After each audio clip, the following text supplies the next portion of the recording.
İzləyicimiz yazır. Otelin restoranı ilə mətbəx arasında tez-tez sifariş qarışıqlıqları olur. Qonaq başqa yemək istəyir, amma mətbəx köhnə siyahıya görə hazırlayır. Bu halda nə etmək olar? Biz bunu rastlaşmışıq nədə? Məsələn, xarici bir qonaqlar gəlibdi oteldə.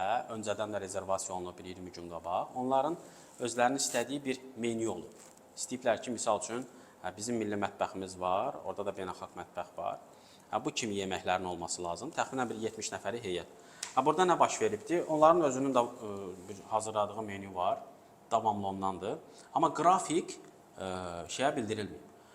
Aydın olub ki, mətbəx 2 gündən sonraki tarixə o yeməkləri bişirməyə planlaşdırıb. Halbuki 2 gündən sonraki gün artıq qonaqlar çıxır gedir. Hansısa şifahi olan danışıqdan yaranmış uyğunsuzluqdur.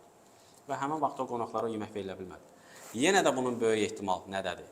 Ya mərkəzləşmiş sistem yoxdur, qeydiyyata düşməyib, ya mətbəxdəki yoldaş, mən rastlaşdığımı deyirəm, kompüter proqram işlədə bilmir, ona ancaq gedib şifahi demək lazımdır.